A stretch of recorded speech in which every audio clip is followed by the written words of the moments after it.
You're listening to the Blues and Arts Hour on 103.9 WYAB, brought to you by Blue Cross Blue Shield of Mississippi and Small Town Music.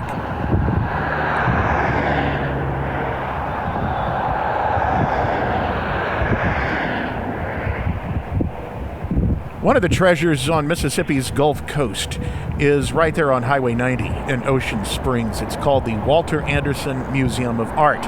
And today, the executive director of that museum is our guest on the program. Her name is Mattie Codling, and we're going to talk not only about the museum, which is a fascinating place, but also about the namesake of the museum, Walter Inglis Anderson, who is considered a Mississippi treasure and a national treasure as well for his work with watercolors and images of nature. But you may not have known this, but he wasn't actually born in Mississippi. Maybe Mattie Codling could help us out with that. What was Walter Anderson's early life like? He was born just a little bit to the west. Sure. So Walter was actually born in New Orleans, Louisiana, in 1903, and his early life was very much enriched in the cultural life of New Orleans. His family was very much engaged with Newcomb pottery. His father was a grain merchant. They had close ties to Tulane University, and so the family was always surrounded by these modern thinkers who were working in New Orleans during that early part of the 19th century, or the 20th century, excuse me. And so Walter's early life was really just ingrained with art, history, nature, appreciation of these great classical stories of mythology, but then also modern folklore. His father was a great game hunter and would often take Walter Anderson and his two brothers, James McConnell and Peter, out into the swamps, and so they learned an appreciation for nature, but had this really deep sense of their cultural belonging and a cultural experience there in New Orleans that was created this really rich environment for the three young boys to live in and grow up in. So how was it that he got into painting and eventually pottery, too? How did that happen? Well, we actually have examples of his work from even when he was a small child, drawing in crayon, and then his father, as I mentioned, he was a grain merchant and wanted Walter to follow in his footsteps.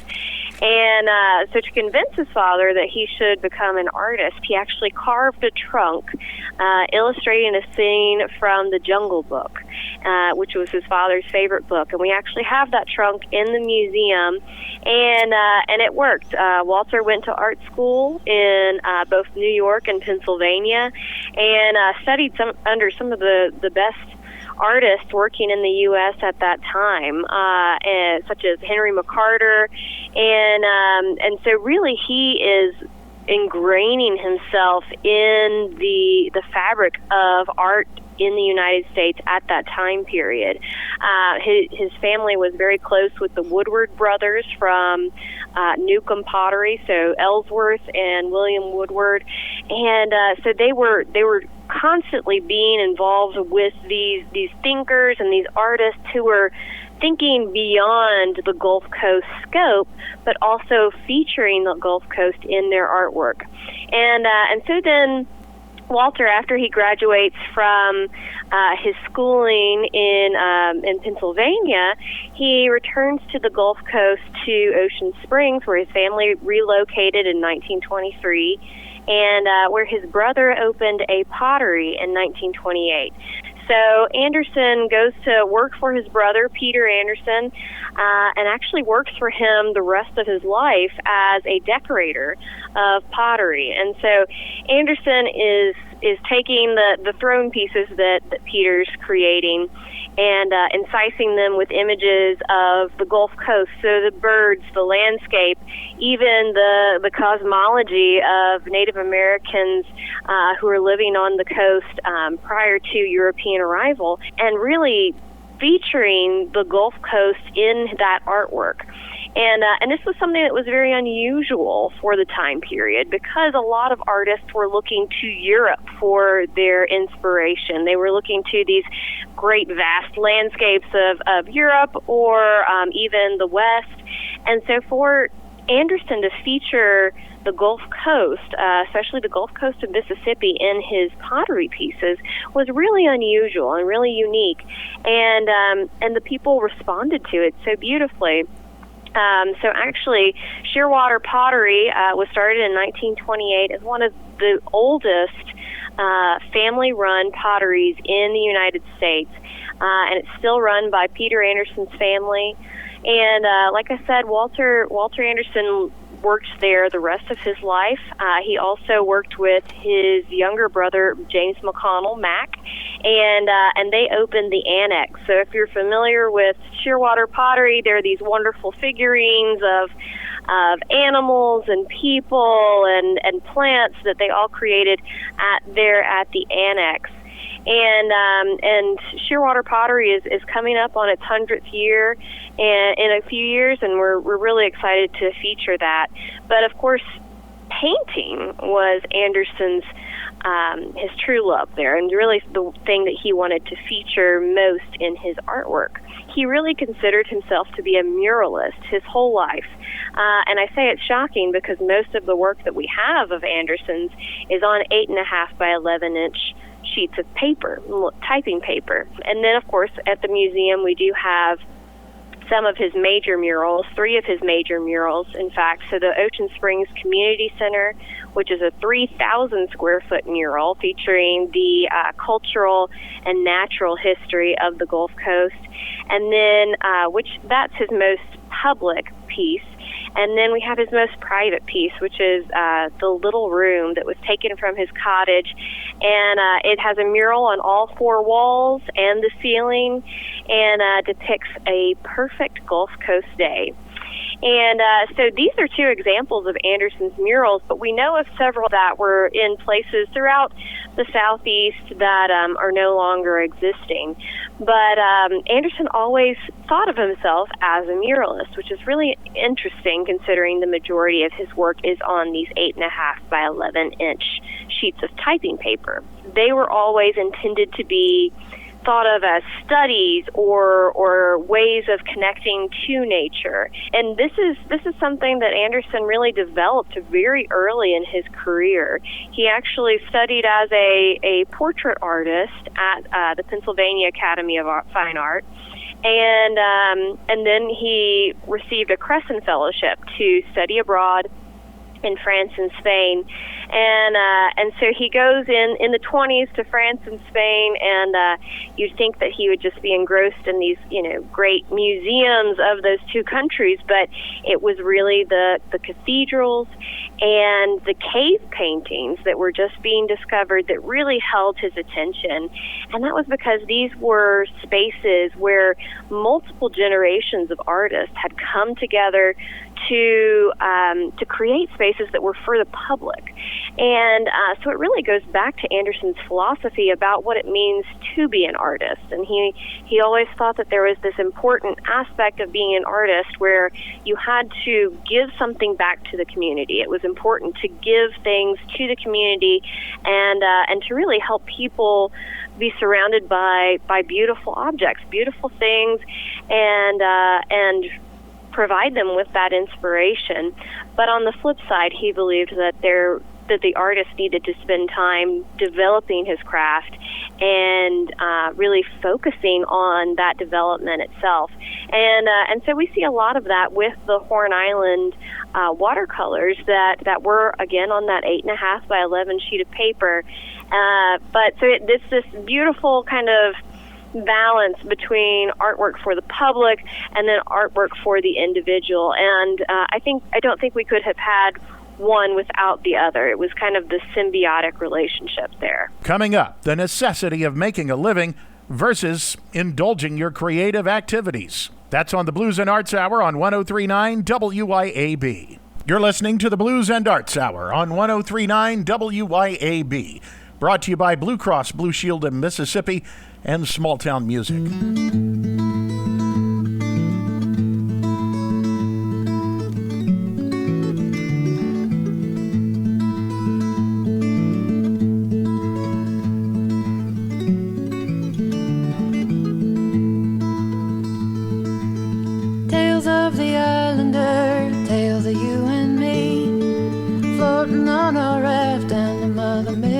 Mississippi. Caught myself a fever, took a hospital stay. Tied some sheets together, crawled down and was on my way. I was on my way. Let's take to the water and let our bodies roam free. No more taste or smell, no hear, no see. Then greet the morning stars, we dance along the beach. Embrace this mighty sunrise as the cranes fly to meet it. Cranes rise to meet it, birds call to me. They call to me, they call so deep. I gotta feel it all, no time for sleep, no time at all. When they call to me, they call so deep. I gotta feel it all, no time for sleep, no time at all. You may know the name Walter Inglis Anderson for the stories of him rowing to Horn Island from Ocean Springs to live in the wild and to paint said wild. And that did happen. But Mattie Codling, executive director of the Walter Anderson Museum of Art in Ocean Springs, says a mythology and romanticism has been built up around that, which obscures the entire story of a complicated and brilliant individual. Anderson was capable and competent at other endeavors. I want to go back for just a minute because we're talking about 100 years ago when he got into the pottery business with his brother. Mm-hmm. Was there a different kind of demand for pottery 100 years ago? That's a good question, and I don't really have a great answer for you with that. What I know of the pottery demand at that time period was that, so you're coming right out from the arts and crafts movement. And so the arts and crafts movement really was spearheaded by William Morris, and it taught this marriage between functionality and beauty in any object that was being created. Now, the Andersons are coming after the arts and crafts movement, but they're very much ingrained in that same kind of idea.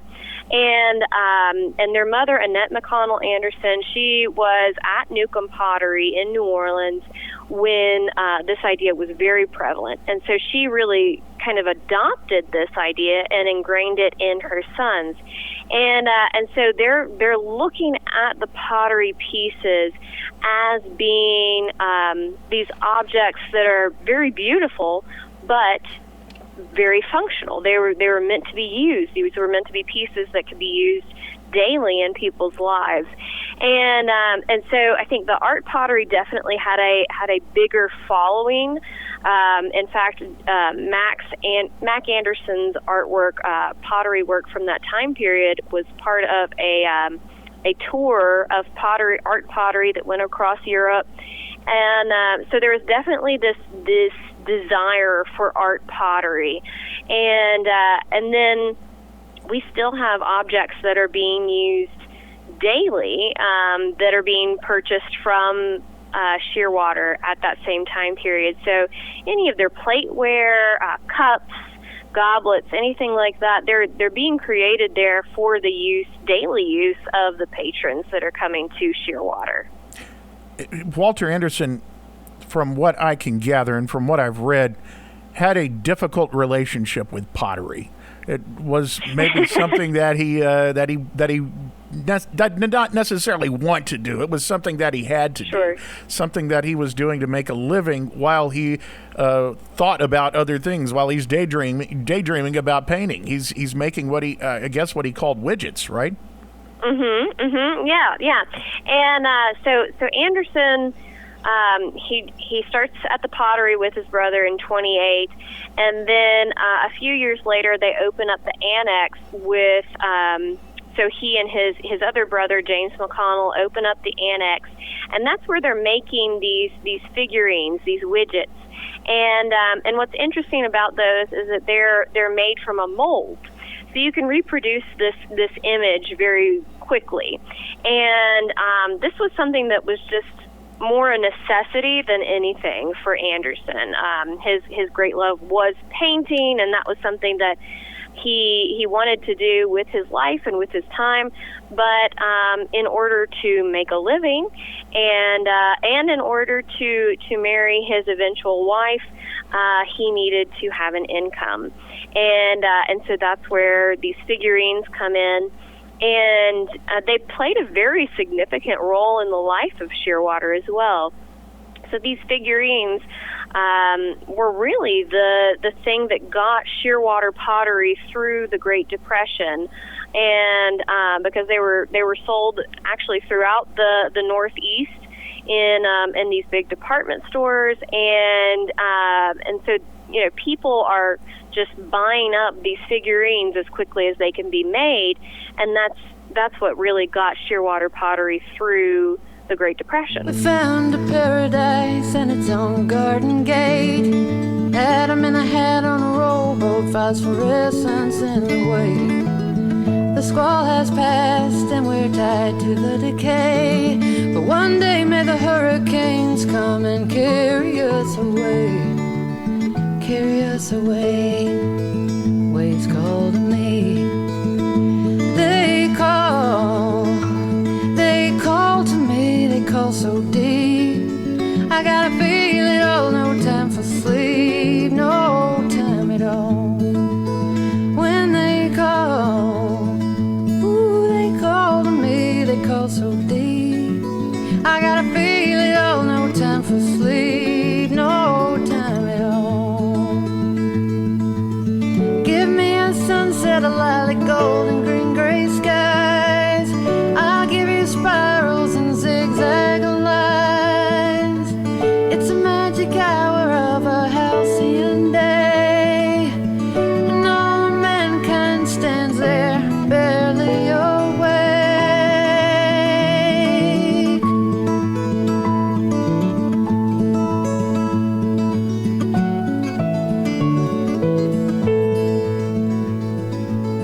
A full moon rising on all of nature's powers, stars just observers of zinnias and moonflowers. We could bathe in the Nella of a Gulf Stream, prowl like cats in the night, then transform like moths in a chrysalis of light. Chrysalis of light. Moths call to me. They call to me, they call so deep. I gotta feel it all, no time for sleep, no time at all. When they call, ooh, they call to me, they call so deep. I gotta feel it all, no time for sleep, no time at all. When they call, when they call, ooh, when they call.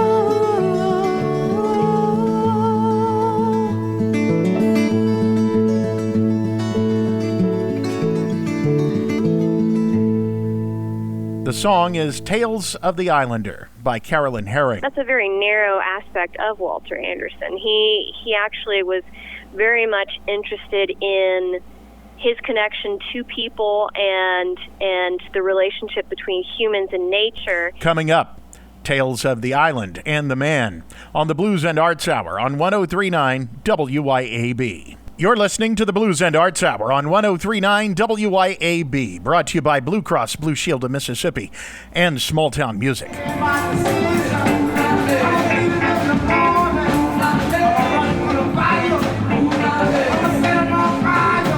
From Luther Dickinson's Music Inspired by the Seven Climates, performed at the Walter Anderson Museum of Art. And today it's the story of Walter Inglis Anderson with Mattie Codling, Executive Director of the museum, which is in Ocean Springs. He didn't just have a difficult relationship with the pottery and the figurines. He also had kind of a difficult relationship with people, and that includes the wife that he pined so heavily for there in the early years. As he grew as an artist, he kind of became a loner, and that may be something that he's more well known for, is actually spending less time with his family and more time with his work. And it's a fascinating story because I think it's a very human story. I think there's a part in each of us that is kind of yearning for this free-spirited lifestyle where you shirk your responsibilities of the day to day, or seemingly shirk them, and can live out this kind of bohemian lifestyle where you are living ruggedly on an island and experiencing nature in all of its tumultuous glory. But Anderson, I think, really is much deeper than that. It's a story of one human struggling against the tides of everything that has come before him and that would come after him, and finding a way to find peace within his lifetime and his environment. So Anderson was hospitalized from 1937 to 1940 with severe mental illness. And he always asked to be hospitalized. Whenever this came up, he was always made the request. And so he left the hospitals in about 1940. And at that point, he actually became the primary caregiver for his two young children. And this was a time of immense healing for Walter Anderson. This was a time where he got to really discover his humanity again, and it's really quite an astonishing story, because it is his two children that really teach him to love life again, to see the beauty in nature and in the environment, and in the wonder that they have for this life that they have on the Mississippi Gulf Coast. And so he's reading to them these stories of folklore and fantasy. He's teaching them about different aspects of the Gulf Coast. He's farming, and he actually has to teach himself how to draw again after his hospitalizations. And it's through this process that he really comes back to himself. And even his wife in her memoirs talks about this time period as one that he came back to the family after this journey that was going on in his own mind. And from that, he had to really figure out a way to be, and to be there for his family, but also to fulfill this need that he had as an artist. And so there's this very, very romantic idealization of the artist that just, goes off to the island and spends, weeks on end there, and that's all he is and does. But that's a very narrow aspect of Walter Anderson. He actually was very much interested in his connection to people and the relationship between humans and nature.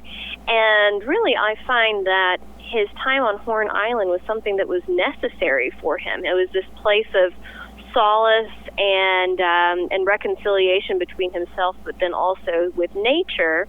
And an aspect of Anderson that a lot of people don't know about is that after his time where he is this primary caregiver for his children, he and his wife separate, and they live separately for the rest of their lives. And Anderson goes on these great bicycle journeys throughout the United States. He goes up to New York and Philadelphia. He rides his bicycle down to the Florida Keys, and he rides his bicycle through Texas and into Mexico. And this whole time he's recording them and recording these logs about his journeys and his experiences. And in reading these, you can really see his connection not only to this kind of journey, but also to the people that he meets. And he's very accepting and wanting to be accepted by people on this journey. And it's not, people that one would naturally think, oh, a great artist is collaborating with them, but it's people he meets on the street. It's the fruit vendor. It's the hobo that he finds on the tracks of the train tracks. And so really he's looking at humanity in a very unique way, and I don't know if he was even fully cognizant of it, but it shows through his writings that he's looking at this relationship between people and their environment and how they can connect to each other. And he has this great quote, I wonder how long it will be before nature and man accept one another again. And so what he's really doing is tapping into this connection, or this disconnect, actually, between humans and their environment. And this is something that he was noticing even in 1950. Makes me wonder what he would think about us today with all of our iPhones and our Zoom meetings. And he's talking about this connection, and I think this is what strikes people so much about his story, is he's talking about connection between humans and the environment and the importance of that. And his time on Horn Island was really this time of realization, and it was one where he was seeking this connection to nature, because he thought this was the way to make myself well. This was the way that humanity will make itself well, is this connection to the natural world. And I think that's what resonates with people so profoundly, even still, is this primordial kind of connection, this archetypal connection between humans and their environment. And it's something that goes beyond time and space and ethnicities and history. It goes beyond any of that. It gets really to the root of what it means to be human and to connect with our environment.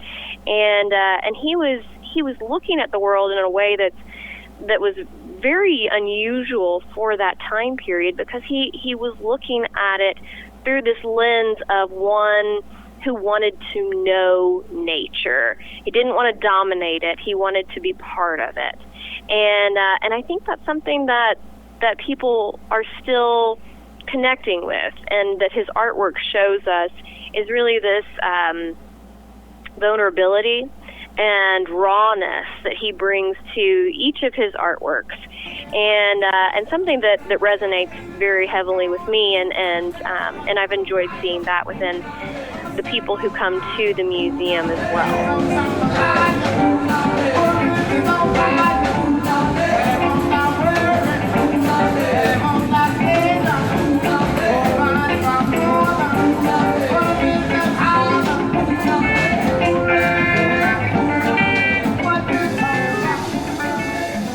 Coming up, murals in a museum and what the man was made of on the Blues and Arts Hour on 103.9 WYAB. You've got the Blues and Arts Hour on 103.9 WYAB, brought to you by Blue Cross Blue Shield of Mississippi and Small Town Music. And today, the life of Walter Inglis Anderson, known for his trips to Horn Island, but there was so much more to the man.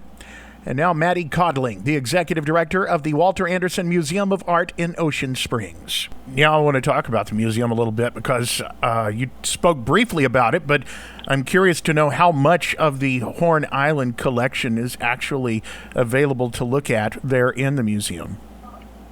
Sure. So we have a permanent collection of just under 2,000 objects. And so these are rotated out regularly throughout the year. Most of our artwork that is on view are going to be these 8.5 by 11 sheets of paper, watercolor paper. And so those have to be rotated out pretty frequently just for preservation needs. But then in the museum, of course, we have his 3 major murals. But in addition to that, he's carving pottery, which we talked about a little bit. He's also carving wood sculptures. So we have several sculptures in the museum that are carved from Downs live oaks that fell during a hurricane, and Anderson creates these massive sculptures based on them.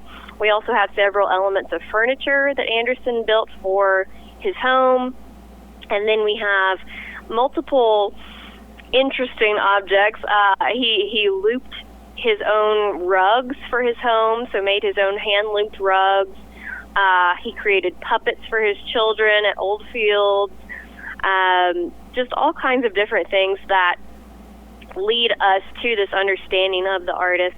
But really, it's a wide breadth, and something that we're trying to keep very, very fresh and open at the museum. But then we also feature artists of what we like to call a kindred spirit with Anderson, who are looking at the world through this similar lens, or creating a juxtaposition that shows us something different about Anderson's work, but then also their own. How do you get those giant murals in there? I'm wondering this because, I mean, you're talking about something like a 3,000 square foot mural. That's bigger than most people's houses. How in the world do you get that in there from its original location and relocate it intact? Well, thankfully, this was its original location. So when the museum was built in 1991, it was built right onto the Ocean Springs Community Center. So we didn't have to move that mural, thankfully. Okay. But it's definitely one of the most precious objects that we have at the museum. And so there's many different obstacles put in place there, or containment issues that are needed to be addressed on a daily basis, just to make sure that we're providing an environment where these murals can be preserved. And speaking of preservation, it's my understanding that 20 years ago, when Hurricane Katrina came through, that it took some of the original works that were stored there and not in the museum, but that were being kept in private by the family, that there were some of his works that were lost, or some that were severely damaged. Are you guys working with them at all to help preserve those? Absolutely. So we actually manage a portion of the family's collection at the museum, and then work with them as best we can on the preservation of their collection. One of the, so of course, like you mentioned, the museum itself did not sustain any damage from Katrina, but the museum was used as kind of a triage center for the recovery efforts at Shearwater and for the family's collection. And so with us coming up on this 20-year anniversary, we are, of course, always looking at if we're putting in place enough measures to actually protect the collection and then to preserve it as best we can. It's quite a daunting task, but certainly one that requires our attention. So we're constantly working towards that, but then also recording the pieces that are under our care and making sure that those are recorded, even in just in a digital format, but then also the physical pieces as well. Yeah. Do you see these pieces lasting another 100 years? Oh, I hope so. The pieces in our collection at the museum, we keep them under very specific conditions. I have no doubt that those will continue to be here in another 100 years. And this is one of our biggest tasks, and also one of our biggest privileges is to preserve this collection for the use and enjoyment of the public. Really, what we look at is this collection is not the museum's, but it's for the public, and we are stewards of this collection for the public. And so anything that we do, we're always thinking about, is this preserving the collection? Is it making it more accessible to the public? We're constantly working towards that and updating our systems and different methods of conservation and preservation so that these works will be around for much longer than any of us here. What is one thing that people need to know about the museum if they've never been there? That's a great question. be ready to be surprised. It's a small jewel box of these incredible works by a single artist, and I think one of the most interesting aspects about it is seeing how individuals react to the story and then also the artwork itself. So I would encourage people who are planning to visit to give yourself enough time, make yourself open to the artwork and the message that it's communicating, because it's really quite a fascinating story that Anderson is telling us through his work, both in the magnitude of it in the murals, and then also in these minute, small 8.5 by 11-inch sheets of typing paper that have just these entire worlds contained on them in watercolor, and it's quite astonishing to observe one of these small watercolors because they really are jewels. They have retained their vibrancy and their efficacy in each and every stroke of the brush or line of the pencil, and so it really creates a special experience for each person that's coming through the museum. So I would encourage people to make themselves open to that, to make themselves open to the experience that's presented to them. And just one more question. Sure. If you can impart anything about Walter Anderson to the everyday Joe that may have heard of him but never really looked into him, what is one thing you would tell them about Walter Anderson to get them interested? Oh, that's a great question. I would say that Anderson's artwork is about this connection between humans and the natural world. He gives us a little bridge to understanding an aspect of the natural world, but I think also an aspect of ourselves through that introspection of nature and humanity. And one author commented that what Walter Anderson does is actually takes us into a moment. He captures a split-second moment through his works.